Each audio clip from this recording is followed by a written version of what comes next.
Good day, Doctor. I'm Chaman E with matrix number 278958. We are from Group 3. The industry chosen is food and beverage. Our companies are Apollo Food Holdings Berhad, Sprizer Berhad, and Hapsang Industry Berhad.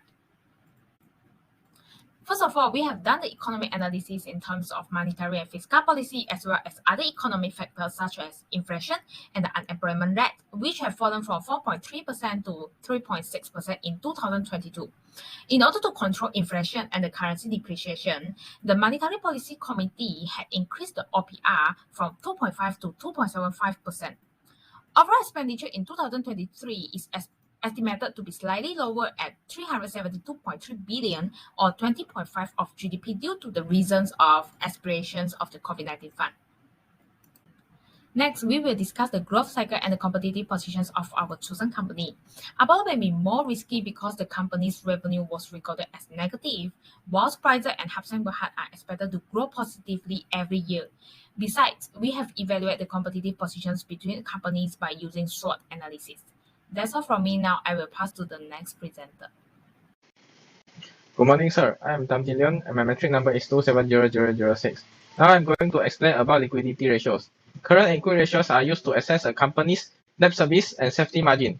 Based on our results, Apollo Food Holdings Berhad has the greatest current equity ratios, both 13.84 in average of the three firms, indicating a good ability to repay debt. Whereas Hapsang Industries Berhad has the lowest 5-year average liquidity ratio at 2.06 and 1.69. Its current assets cannot cover its present liability. Assalamualaikum and good morning. My name is Nur Ashikin Tisamso. Metric number is 20210. Will explain about the activity ratios. Activity ratios measures the company efficiency in generating sales by using its asset.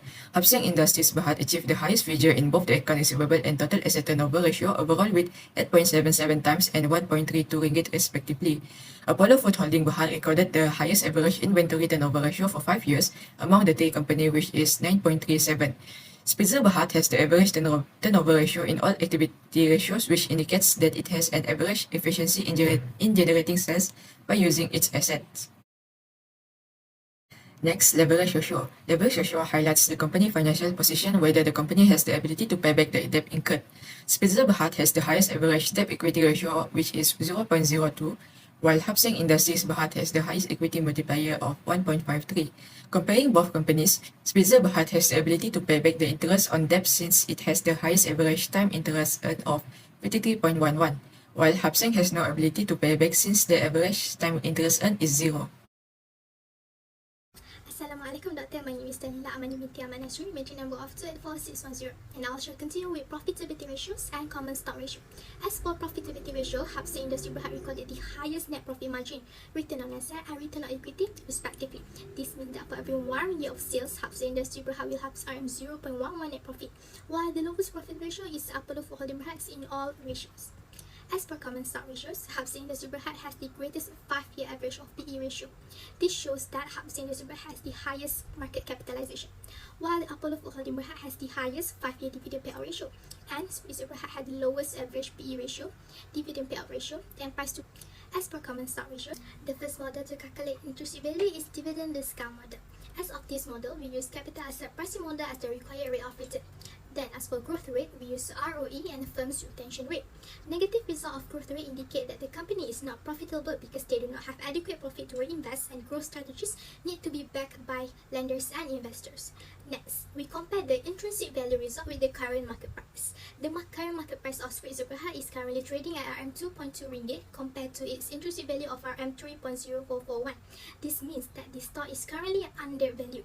Next, the market price of Apollo Food Holdings Berhad is RM4.12 ringgit, lower than its intrinsic value of RM4.4579, giving that the stock is also in undervalued condition. Lastly, the market price for Hapsang Industry Berhad is RM0.7 ringgit, higher than its intrinsic value of RM0.6264 ringgit, giving that the stock is overvalued. The formula for the intrinsic value of a stock using a free cash flow to equity model is present value of future free cash flows going to equity of shares outstanding. According to the formula, the intrinsic value of Sprizer Berhad is RM22.6581. Compared to the company's current share price, which is RM2.23, Sprizer Berhad's intrinsic value is above market value, or what we would call undervalued. Then the intrinsic value of Apollo Food Holdings Berhad is RM3.8068. Compared to the company's current share price, RM4.12, Apollo's intrinsic value is below market value or overvalued. In addition, according to the calculation, the intrinsic value of Hapseng Industries Berhad is RM2.2166. Compared to the company's current share price RM0.70, Hapseng Industries Berhad's intrinsic value is above market value or undervalued. The PE model, intrinsic value, indicates how many times an investor values the stock or how many units of money that the investor is willing to give up in exchange for 1 unit of earning generated by the company which issued the shares. The formula for this intrinsic value is EPS multiplied with PE ratio and 1 plus required rate of return of the company. For Spitzer Berhad, the intrinsic value is 0.13 at 0 ringgit compared with the current share price of 2.33 ringgit. The intrinsic value of Spitzer is below the market value, which is overvalued. Apollo Food Holdings Berhad has an intrinsic value of 0.4330 ringgit with the current market share price value of 4.12 ringgit. This shows that Apollo is also overvalued because the intrinsic value is below the market value. Lastly, Hapseng Industries Berhad recorded an intrinsic value of 0.23 at 6 ringgit, while the current share price of 0.70 ringgit. Hapseng can also be considered as overvalued since the intrinsic value is below the market value. Hello, my name is Mohammed Zulimi and my matrix number is 269668. Today I am going to talk about the technical analysis of our assignment. So for this assignment, we are using two technical indicators. The first one is Relative Strength Index or RSI.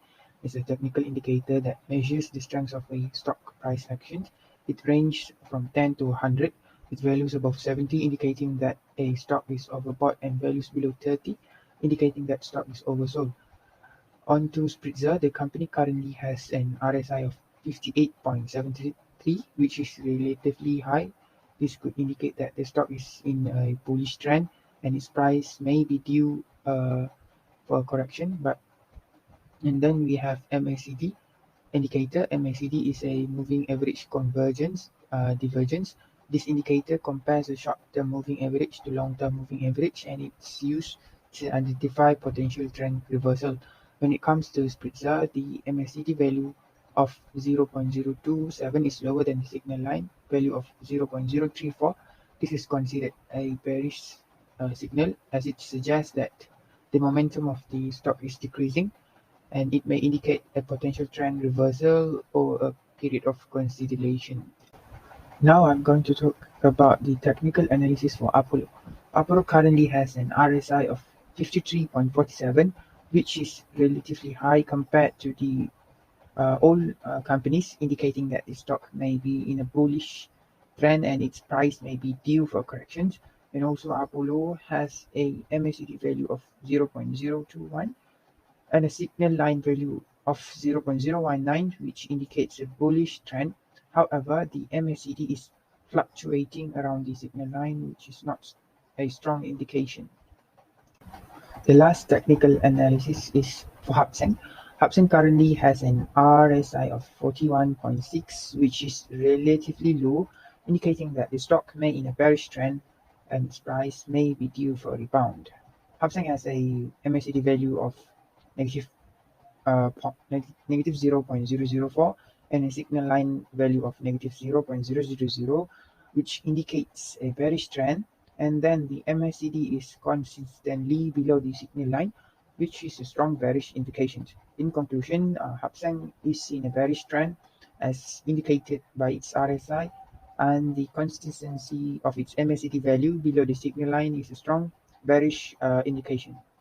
So, in conclusion, based on the analysis done by our group, we believe that Spitzer Berhad is the best investment options among the three companies because the company has a strong growth forecast, and then it also holds the market leadership positions and also has a strong financial ratios. Additionally, the technical analysis also indicates that the stock is in a bullish trend as indicated by its relatively high RSI. And then the last reason is because the both of the dividend discount model DDM and the free cash flow to equity model indicate that the stock is currently undervalued, which provide us a good opportunity for investor like us to purchase the stocks at a lower price.